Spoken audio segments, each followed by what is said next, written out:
Welcome in everyone to another episode of the Hawk's Eye Podcast, your home for Seattle Seahawks content daily. So I'm your host, Bryce Coots, and today we are so lucky to be having Coach DC of All 22 Films. I'm sure you guys have seen his YouTube channel. He does amazing work over there breaking down all 22 footage on multiple teams, different schemes, offense and defense. He is a phenomenal content creator in the football community, and I'm so lucky to have him on as a guest today. Before we get into that conversation, don't forget, like, subscribe, click that notification button so you never miss any future episodes of this show. There's going to be a lot of content coming out over the next couple of weeks, so make sure you guys are always tuned in because it'll always be dropping as frequently as I can produce it for you. So, with that being said, after this, Coach DC from All 22 Films.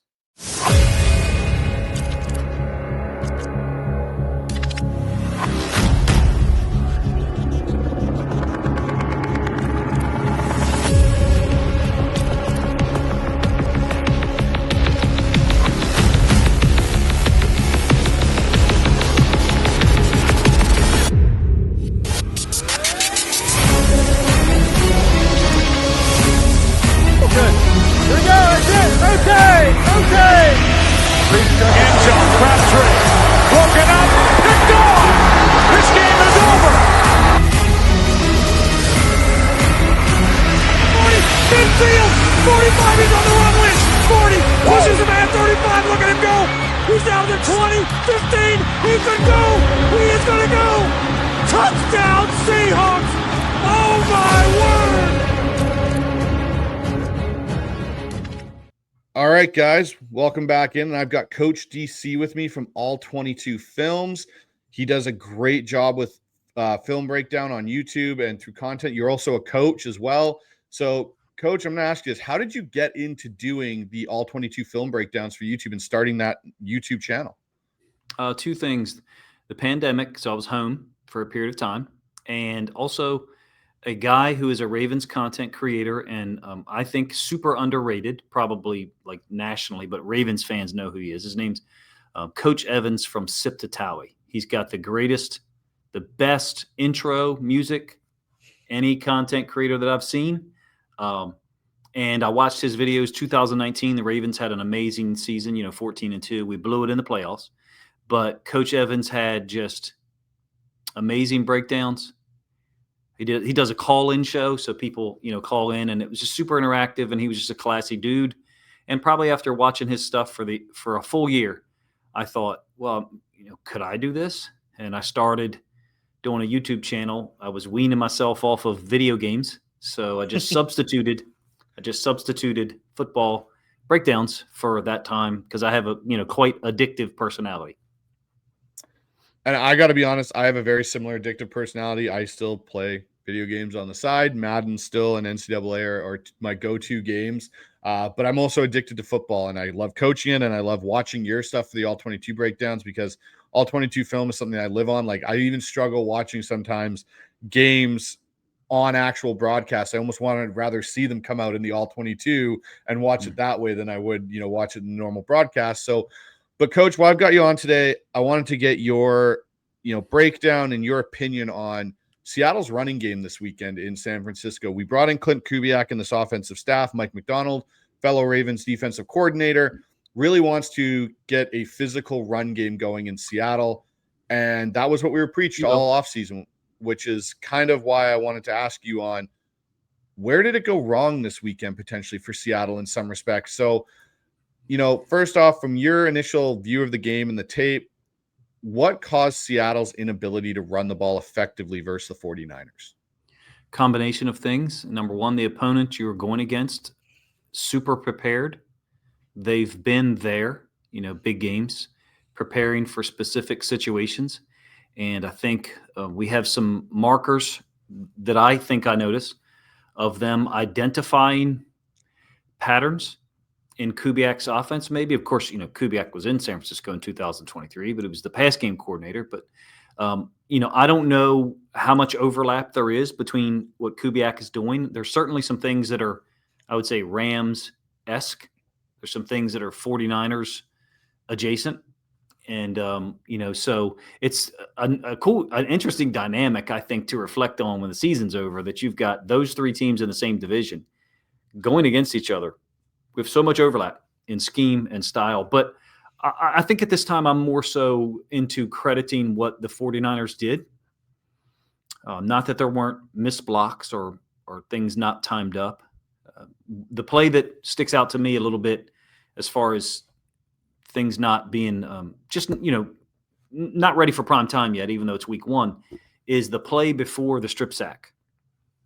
When Darnold gets pushed back or Abe Lucas gets pushed back and, Darnold's got the ball low. I actually think Darnold in that play's got slow feet, and that's a part of it. But we can get into that later if you want to, or we don't have to. Yeah. But the play before that is a run play to Kenneth Walker III from like the 8 or the 9 yard line. And again, it's slow. The motion across by Walker, I think, puts him almost a full step, maybe even more than a yard, slow. And as a consequence, Bosa is able to close down. And you're asking me about the run game. So, week one, sometimes you have small issues to iron out. Anytime you've got motion attached to the guy who's getting the ball, whether it's a jet sweep, a fast sweep, toss, whatever, there is some risk there of timing.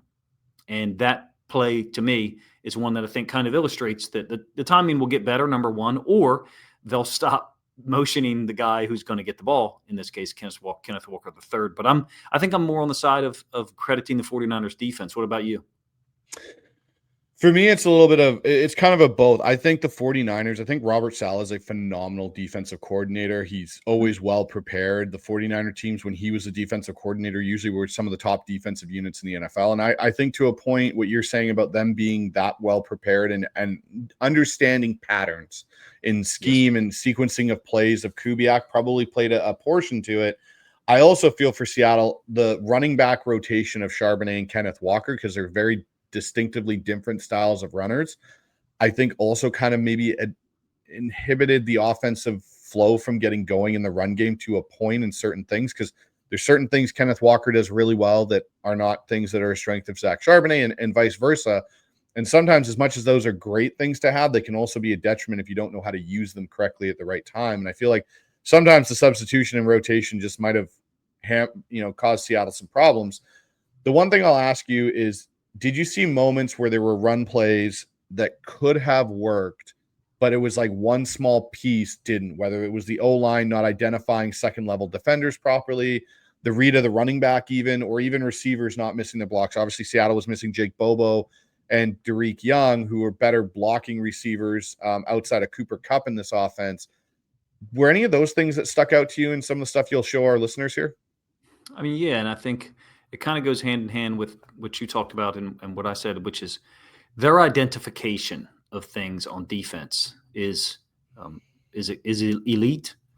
I think there's even levels above elite, and a couple of plays that I'll show, at least one for sure. Warner or an inside linebacker's like moved over another yard or yard and a half, such that center or that guard who's supposed to inside release and get up to him, they just can't do it. And I hate to say this the way it's going to sound, but a lot of fans who watch football enjoy football. And however, they don't know how difficult certain blocks are anyway, because of alignment, leverage. But they really don't understand how difficult it is to block a badass like Fred Warner, who already has leverage on you. And then he's moving to the play side. And Kubiak's job, or any offensive coordinator's job, is to try to use that flow against them. And that would be the one thing I didn't see. And maybe I missed it. I didn't see things that I thought kind of got the second level guys moving in one direction and then attacked them the opposite side. I think I'd like to see more boot stuff. I think I saved like 42 plays, which takes a while, but I didn't get every play. To be honest with you, like a play, first and 10, 2-yard gain. All right, let me fast forward that. 2nd and 8, it's a 7-yard gain from Charbonnet. Okay, I'll grab that. And so what I'm trying to do is I'm trying to build up my database on my computer so that later on in the season I can reflect on things. And I didn't see boot stuff. Did you? So that's a real bone of contention right now with the Seattle fan base, was with this offense and with, to your point earlier, how it kind of has Ram-esque parts to it and adjacent to what the 49ers do. Boot package is a big part of that. There wasn't a boot for Sam in this game, except for on a throwback screen, which didn't work at all, and we lost 8 yards. They had one play action. Yeah, they had one play action call the whole game, which was on the drive that ended up being their first touchdown drive of the game. Right. That was the only play action play called, and it wasn't even a boot. It was just basically a fake and drop into the pocket and set. But in the preseason, we saw so many boot actions and stuff like that we didn't see any in this game, which I think to your point, like there's 2 things I wanted to see more of and I didn't see in this game. I didn't see a lot of split zone runs where you have that backside tight end come across, kick out, and you're running basically through the 1 or 2 hole. And I didn't see any boots off of anything. And so that's where I think it might have hampered Seattle's run game to an extent, because to your point earlier with Nick Bosa, when you have elite level edge players and you're not booting and you're not giving them that threat, then they can just squeeze down that run lane so much harder than they would normally would if you have the boot game going. Yeah, like that play, to Walker. I like the play. I get it. I want to say it's around a minute left in the game, maybe a little above. It's a second and maybe second and goal or second and 8. It's around the 8 or 9 yard line. And you've just thrown, I think he just threw the ball to the left to a running back, I think for a short game, but I might be wrong. And so the defense and everyone else is, expecting pass because of the game situation. So you want to try to squeeze a run in there. And I'm a huge fan of Kenneth Walker III. I'm sure I don't have the time to dive in. I don't have the time to dive into discussion of Ravens issues, let alone Lions or Seahawks. I just don't, because of what I do with this and what I do, running a business. So as a result, I'm pretty sure there is discussion about Charbonnet versus Walker. I like both of them. Oh, yeah. So you're not going, I like both of them. And I get the play call. You want to get Walker downhill behind a counter scheme, and you think he might score on that. And if the timing's better, I think it's a possibility. And so I think that, week 1, there's some things that need to be fixed a little bit, and there's some things that need to be fixed a lot. I don't think that the personnel on your offensive line is going to go in and absolutely dominate a premium front like the 49ers. And you brought me on, so newsflash, it's going to be the same thing against the Steelers this week. They are great at identifying things.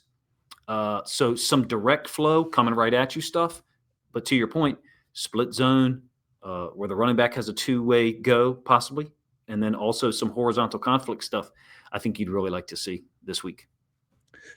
All right, Coach. So with that being said, let's kind of get into this film breakdown that, I brought you on the show to do, and we'll discuss some of these runs that you've queued up for us here and for our viewers, which I think will be great. So I'll let you walk through these plays, and I may jump in occasionally with the odd question, but the floor is yours. So let's let me move my screen a little bit. I'm working on a second monitor here, so maybe we'll talk about the play that I just spoke about. So for a moment, the screen's gonna flip forward multiple times. So I'm going to move us forward here to the last run play that I have. And this is the one that we just talked about. Walker's moving across. And as this play flows through, look, I think you may know, but if your viewers don't, there's a reason why content creators are stopping the film every so often and not just running the film straight through, some of us anyway. So, and it's related to YouTube copyright stuff. So Walker is slow here, and I don't mean slow. He is personally slow, but just the mesh here, a couple of things. What's the threat for Bosa? I mean, Darnold keeping it out here, not much, but you need something to hold or deal with Bosa. What some teams have done recently or in other situations is motion a receiver down to try to cut him off, dig him out. You can't do that because Walker's in motion, right? So the design of the play is somewhat limiting, in my opinion, but I still really, really like it. You've got is it clean coming through on your end as far as the flow of the film? It's perfect. Better than my home internet. Okay, so they're trying to hit it downhill here, right, Walker? And I think you've got what you want from this offensive line. Looks a pretty good wall to me, right? It's a gap scheme, down kick. So you're getting the counter kick by the guard and then the F or, tight end, whatever people want to call him, working up. But I think Walker's slow here getting to the mesh. I just think it's taken too damn long. And as a result, Bosa is able to close down And I get it. Some people will say, you're reading into it too much. Bosa can close down because Darnold's no threat to keep it. Well, that's a factor too. But I think that Walker is a little slow here, and there is the possibility if he's a little bit quicker on this, that he clears Bosa, and now we're in business to see what happens. I think Warner flows over the top. Cross can't get to Warner, so Warner's going to be there to some level, right? You see what I'm talking about? Yeah, but you're still at least going to get, maybe a 4 or 5 yard gain in here, and you still have Walker one-on-one in a hole with a linebacker that is flowing hard across. That's right. The thing that I'll point out to Coach that for me is, and I coach quarterbacks, I train quarterbacks, I see exactly what you're talking about with this mesh because Darnold ends up walking towards Walker to try and close the mesh gap. It should be where he opens and turns, and Walker is coming straight across that ball, and there's no movement of the feet of the quarterback. Yeah, it may be tough for the viewer. I'm slow moving forward and slow moving backward. Again, there's reasons for that, but the idea is that you don't have to reach out for him, right? So no, exactly. I've been there. I get it. So it happens, and it's the risk factor is increased by Walker being in motion to make this happen. So to your point earlier, those things will tighten up. Maybe they won't motion him down. Maybe if they had it to do it again, Walker's feet would be here, and they'd motion a receiver off screen from our right to try to dig him out. But not, you're talking about a trip set because the tight end is off the line. So there's a lot going on. Clearly, I think that could be a little bit better.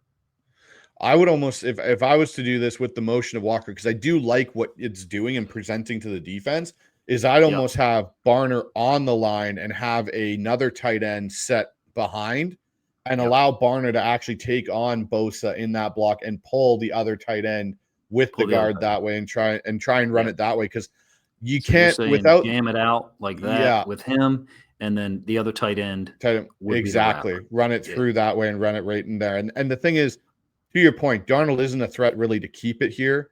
This would be if and I'll say this in preface, but Jalen Milroe here becomes more of a factor with keeping that ball around the edge for Nick Bosa. If he was the starting quarterback and, it becomes the starting quarterback in a few years, this play makes more sense when, and to your point, when you have Ravens and you're talking about them, this is where Lamar Jackson is a huge factor. You're running this play. Nick Bosa is not crashing that hard because he knows he cannot let Lamar Jackson outside. This case, Nick Bosa feels, if I let Darnold go, he's probably not scoring a touchdown on this, pulling it. On that note, kind of, we're talking about this play and last week, but you're playing the Steelers this week. If you put Jalen Milroe in the game, what they typically do with their edge defenders, TJ Watt, Highsmith, Highsmith is super underrated. He's a badass. Is they're just going to run him at the outside hip of the quarterback and force everything into a give. They turn everything into dive historically.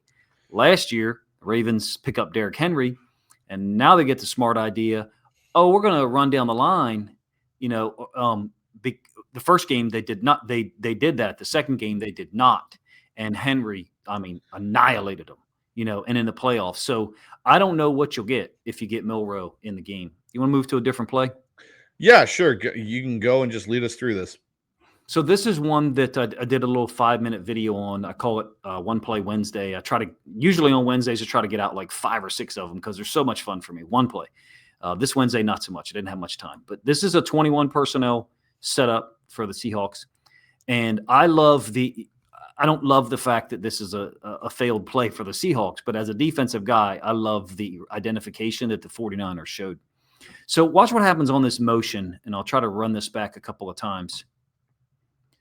See the movement of the D end. Let me get rid of that one. Like I said, I did this earlier, and so some of these annotations are popping up. There we go. You'll be able to see when the fullback slides over, I call it soar motion, whatever, then you get this reaction from the defensive end and the safety. I think they had a check here. I don't think this is called in the huddle no matter what formation, meaning let's say the fullback is out here and the tight end is, let's say for whatever reason they put trips into the boundary. I don't think the 49ers are going to run this stunt. I think they're running it because of the fullback sailing or soaring to the side of the tight end. And as a result, what they've got here is now the block on the safety is occurring, at the line of scrimmage, or in fact, I think a little bit behind it. And so normally that block of the corner on the safety, the receiver on the safety, would be here, somewhere in the 3 to 6 yard range is where it would occur. The corner would be unblocked for the fullback to go get. And that still occurs. That dynamic still occurs. But where it happens is important.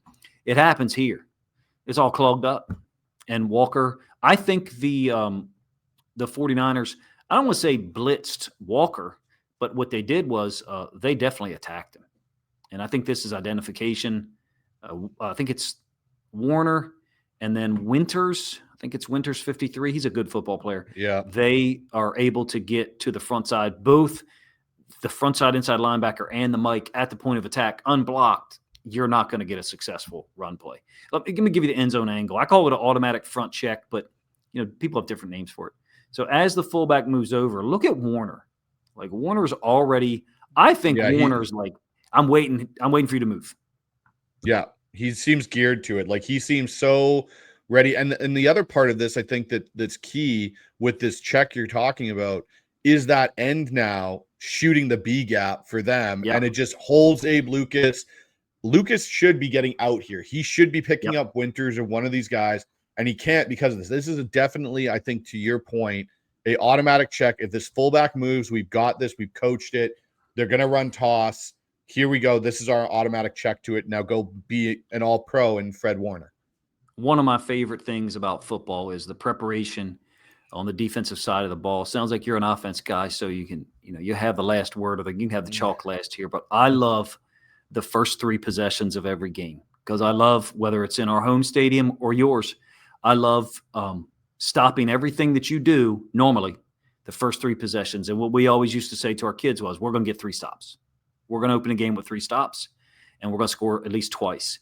And then we're going to make you tackle our guy on punt return. My point is, whatever you show up on film, we're going to, I don't want to say sell out, but this is definitely the 49ers kind of selling out to stop this play. They do have some integrity here. However, if you were to have a typical handoff and then a boot off of it, I call this the Sam in their structure. To me, 53 is the will, because he was to the boundary against 11 personnel. That's what I call the will. This is the guy who came off the field against 11 personnel out of a 4-3 structure. I think that's the Sam. But I think this is an example of them identifying something and just saying, okay, we're going to stop this play, and you're going to have to run something else out of this formation. 100%. And for me as an offensive guy, my key thing is I want to score on my first 3 possessions, whether it's a field goal, of course, whether it's a touchdown. That's my goal. And so the thing that I think is so funny about this, and this is where it's really interesting when you get young OCs and they don't understand scripting plays and what you're actually trying to do when you script out your first 15 to 20 plays in the game.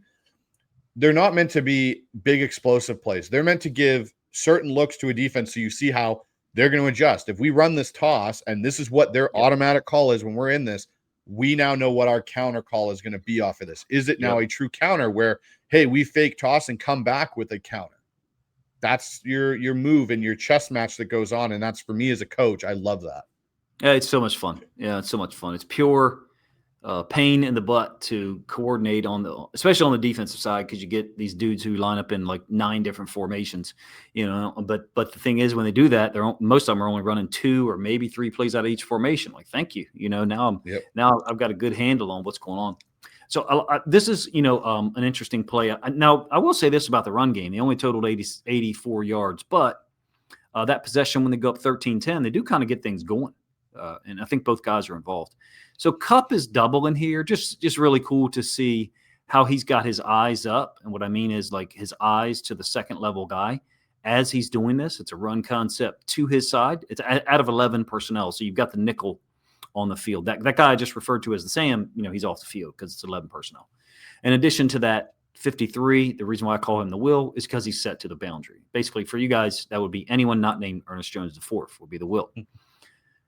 It bounces it outside, and it ends up being, just look at the safety commitment that these guys play with. I mean, I thought their safety and corner play against the run was exemplary, and part of the reason why some of these things that could have been 8-9 yard gains only ended up being 5 or 6, because those guys are so committed. Same play from the end zone angle, and I'll give you another play that I think kind of illustrates it here in a moment. Again, you're talking about Kupp and the right tackle kind of working on the D end. credit to Cup for being willing to do this at his age and what he's accomplished. I know he did that a lot in with the Rams, but he's doing a nice job here, working to 20 to allow, I think Charbonnet, right, to bounce outside. The key thing here for me, Coach, that I'm noticing is you got the right guard there, Anthony Bradford, gets beat by Fred Warner, which, again, that's Fred Warner in space, so that's going to potentially happen more times than not. But the thing that frustrates me as an offensive coordinator here is, okay, if you miss that, now go find work. Go find somebody else. Yeah. And he could work downfield onto the guy that inevitably makes this tackle in some respects in 25. Yeah. If he doesn't do this spin around, he can continue downfield. So that's one thing I just look at where you talk about like cleaning things up for week 2. It's like, okay, if you miss that, we're stretching outside. Fred Warner's got a long way to go to make that play. Let's now clean up something downfield here. Yeah, the Ravens got a right guard too that often ends up looking back at the play.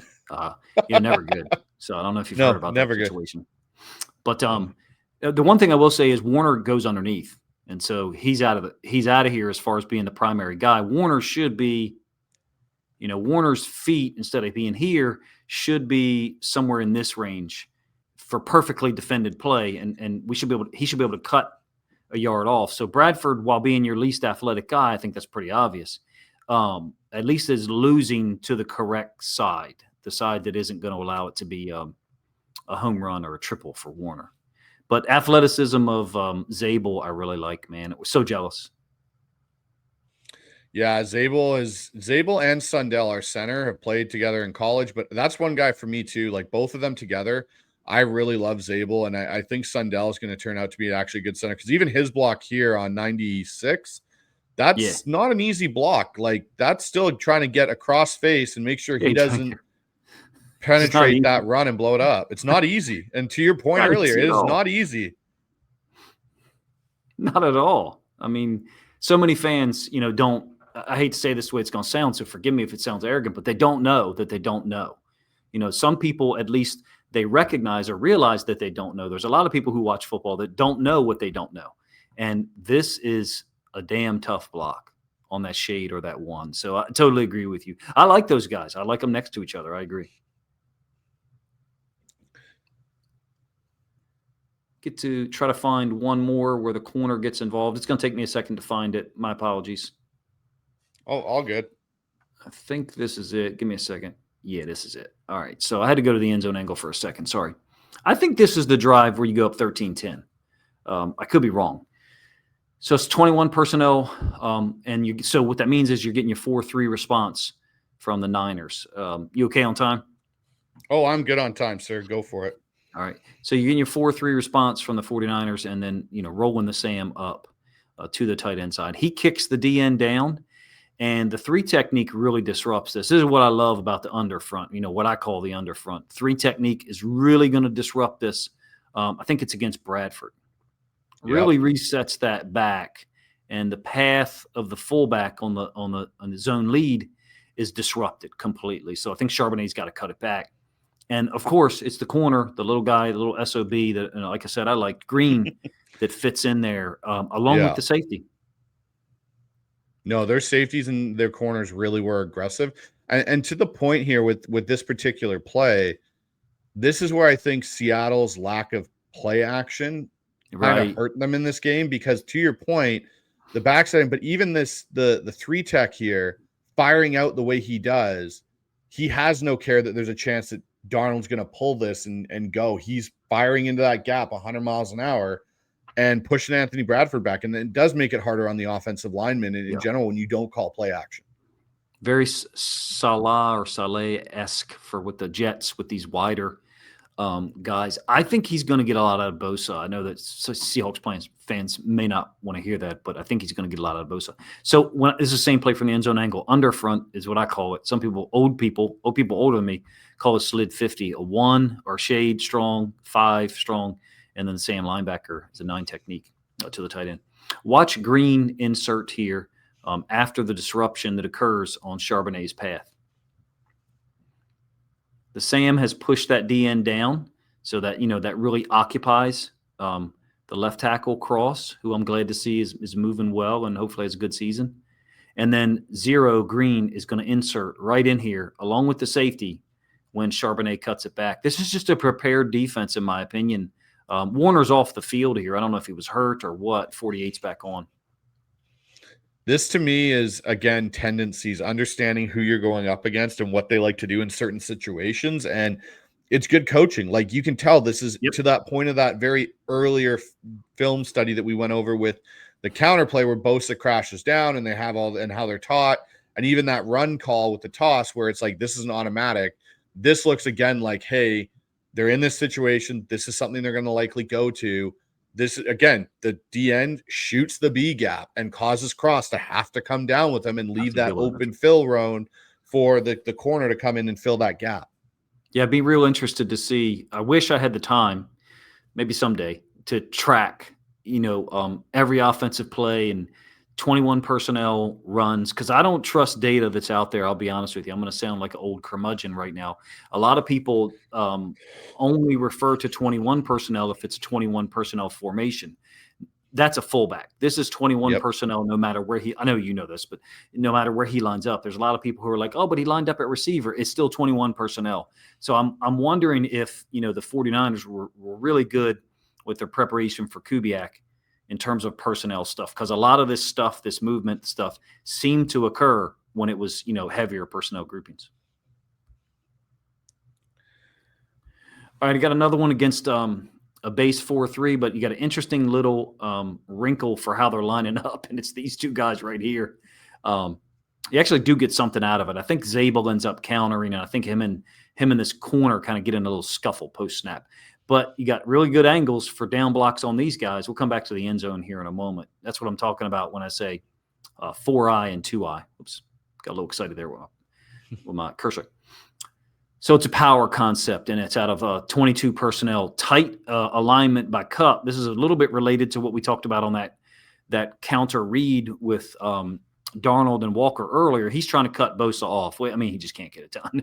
Bosa's at the play, and Bosa actually touches Walker, even though he doesn't disrupt the play at all, because I think Walker gets like 6 or 7 yards. So there's Bosa on the ground.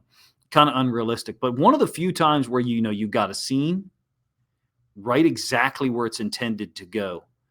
Right. 53 Winters. I don't even know who the guy is. I'm a linebacker coach, so I love linebacker play in general, and just seeing guys do it well. He's at the point of attack. They're very hostile. I actually thought, when I did get to watch the game later after it occurred, while I was watching the condensed version, I found myself watching it, getting like my blood pressure up, because I was wishing that somebody punched number 2 in the face, because they were a little edgy after the snap enough. I thought at some point that someone would say something. I like Zabel a lot. I hope that Seattle Seahawks fans are overjoyed with that dude, because you've got a badass football player that is hostile as well. I like 40, Oots. Robbie Oots. Yeah, Robbie Oots. Yeah, so I'm with the heavier personnel. Sorry, go ahead. Well, I was going to say, like, I like this. I like pulling your guard and having your, like you said, 22 personnel, and let your 270-pound fullback go tee off on somebody. That's right. Like, it's a statement kind of thing. And the thing that Mike McDonald has preached is we want to dictate terms. Well, the way you do that is through physical run play and teeing off on guys and going and making impact. Like, yeah, this didn't go for a touchdown, but it went for 7 yards, and you physically pushed guys around. And to your point, Zabel does get a little edgy at the end of the play, which is always a good thing. The one thing that happened here that didn't happen with a couple of other plays is, and they needed a 4-man surface to get it done. And what I mean, 4-man surface, guard, tackle, tight end. So 1, 2, 3, 4 is the 4th man is able to go down and get to Warner. I suspect that the next time you play them, there'll be some stuff that, okay, if we get 2 plays called in the huddle, basically, if we line up like this and we get Warner moving over to one side, that we're going to try to get it back to the other side and use his intelligence against him. Because, everybody gives Warner credit. He's athletic and all these things. I think he's super brilliant as far as intelligence during the game. Totally agreed. Like, to me, that would be if he's going to start edging to where that motion from Robbie Oots is going, that's where you come back and run that counter and you pull one of those tight ends and guards going back the other way. And there's your kill play for this.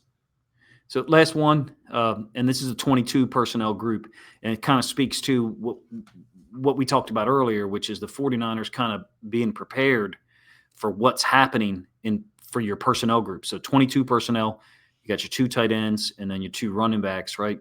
And then they're bringing the safety off the weak side edge, stunting Bosa to the inside. Now the run actually happens to be coming over here, and I feel like 4 of the guys handle this really well. Lucas looks a little uncoordinated here handling the swim. I think it's by like a 3 or something like that, but we'll give you the end zone angle so you can see what I'm talking about. First of all, I don't worry about the running backs at all. Like, it doesn't matter to me who's in, like I said earlier. I feel like it's a pretty good job by these 4 guys right here. Specifically that combo. Sorry. I was going to say the only one that looked like he had a bit of trouble in that situation was Jalen Sundell at center. He looks like he reached a little bit out of his initial stance and kind of got caught a little off balance there. I just like the adjustment here. Cross you would expect to be able to handle something like that smoothly and easily, but Zabel to be doing that, as a rookie in his first NFL game, I think he's superb prospect in my opinion. At the guard position, because he's so athletic and he's got a mean streak. Yeah. Agreed. See, I like the 2-3 running backs to keep them fresh. And maybe because I like both guys, I want to see them both succeed. But I recognize that there's got to be Seahawks fans that are Team Charbonnet and Team Walker. I'd like to see both teams win. Yeah, no, I agree. And Coach, I really appreciate you breaking down all that film for my viewers here on the show today.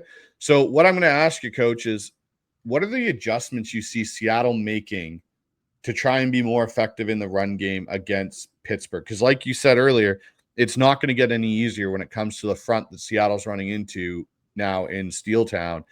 What kind of adjustment, what kind of runs and personnels do you think they need to use maybe to kind of get that run game more consistent? A couple of things that are Pittsburgh specific and a couple of things that are just generic. Pittsburgh's a 3-4 team. They have been for forever. The 3-4 probably started there is my guess. I mean, it's that much ingrained in what they do. So a little different from what you saw last week with a 4-3. The 49ers are 4-3 and they ain't coming out of it. I think you got to run at TJ Watt some, and that doesn't mean you're just going to be able to get things done magically, but running away from him and just letting him run things down from behind. Maybe you boot, but he's got great recognition. He's very similar to Warner. I don't care what the stats say about pass rush stuff and Watt. He's a guy that can make a game. He can not have an impact for 2 or 3 possessions, and then all of a sudden make a play that totally changes things. Horrible to deal with. Be forewarned. But I think you got to run at him. I would like to see counter stuff at him. So something that looks like it's away and starts to get him to maybe move in that direction and then ends up coming back to him, whether that's a boot, whether that's a counter play. They are, in my opinion, susceptible to tight end passes. They have been. I don't know what Deshaun Elliott's status is. I know they just signed the guy that played with the Patriots. Jabril Peppers. Yeah. Deshaun Elliott had come there and played quite well. So they've improved dramatically. Ravens fans haven't recognized it yet on the defensive side, meaning they used to have a real weakness at corner in nickel DB in 2024. So when we went 11 or 12 personnel, our tight ends ate up their little nickel DB. I'm not going to name his name to be critical, but they've severe upgrade with what they've been able to bring in at that position. So I'd like to see direct run stuff at Watt and then maybe counter stuff at Watt as well. Cameron Hayward is one that is he reminds me of George Foreman, someone who maybe isn't as the second iteration of George Foreman. Yeah. Maybe isn't as fast and quick as he was earlier in his career, but if he lands on you, it's going to be a problem. And so, that matchup of Zabel against Cameron Hayward over there on the left side is going to be super interesting to watch. So I got a question for you, because to your point earlier, there's this Charbonnet K9 kind of division in Seattle right now on who should carry the rock more for the. Oh, it's starting very much so. And it's really funny because last year, a lot of people going into this offseason thought, Ken Walker in the outside zone system, this is built for him. This is what he's going to excel in. And Charbonnet is more of a gap power runner. For me, I almost think it's a reverse. I think K9 does a better job going point, like go straight ahead and be explosive into the hole, like what we saw in that one run that you illustrated in the film. I think Charbonnet is a more patient running back fitting for that wide zone where he has a better idea of reading where that hole could appear and then stick his foot in and get north-south. Who do you think, if you were to put kind of a percentage on it, is going to carry the ball more for Seattle this year? Do you think it'll be 50-50, or do you think eventually they'll lean one way more than the other? As someone who's rooting for the Seahawks, I would hope that it's 50-50, because to me that means that could indicate that you're winning games and both guys are playing a role and that they're healthy. If I could pick right now the carries and evenly distribute them, I would pick 50-50, because that, to me, that would indicate they're both healthy for the whole year, which I think is a big factor. I do think that Kenneth Walker's, far more explosive, even though I do like Charbonnet a lot, and I think he's underrated. I just want to see them both have a really good year. I think they'll have an opportunity to.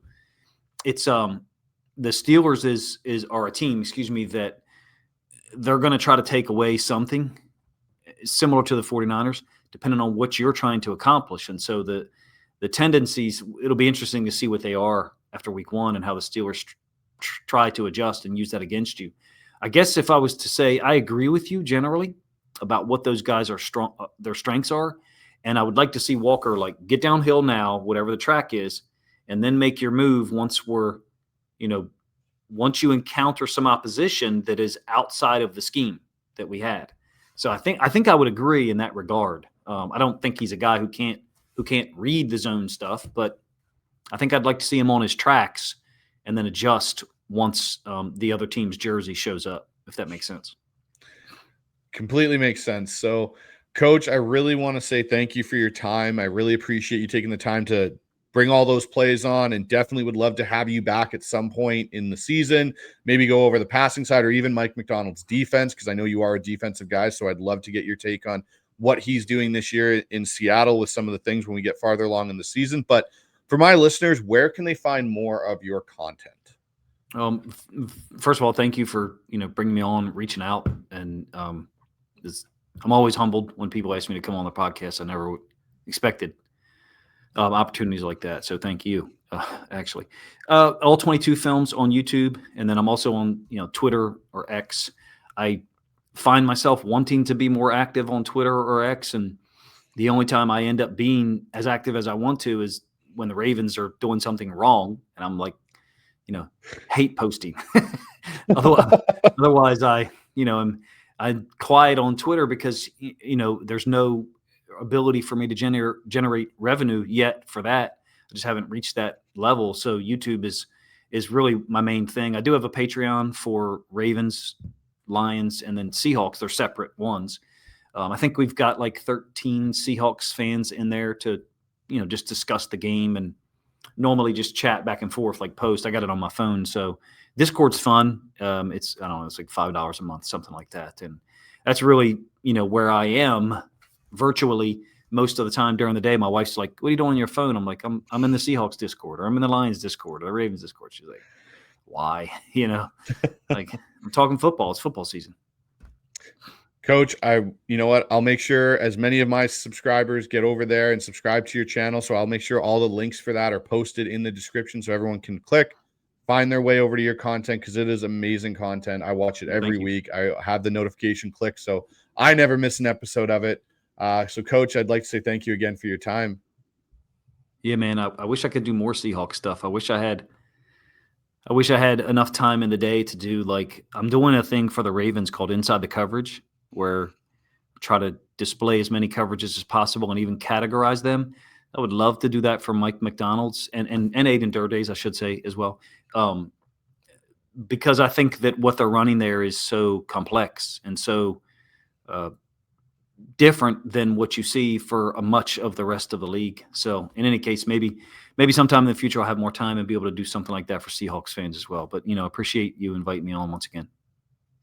Of course, Coach. Anytime. Thanks. All right, guys. That was Coach DC from All 22 Films. Did a great job breaking down this Seahawks run game and where, maybe it wasn't so much scheme issues as it was just Robert Saleh and that 49ers team had a really good idea of what Seattle was going to come out and do, which may have led to the lack of play action and the lack of a boot game. And as Coach DC and myself both discussed in this, interview here and guest appearances, that's something Seattle needs in this offense for this run game to work. You need to have those presence of, options of that boot to keep those ends from crashing down. But as you saw in what he talked about, there looked to be some auto calls by that 49er defense with Fred Forner in there. When they saw something, they went and they played aggressive to it. But Coach DC also mentioned, the O-line did an okay job in a lot of respects, and there's still a gelling unit. We got basically 3 new interior starters in a lot of ways that have never really worked together. So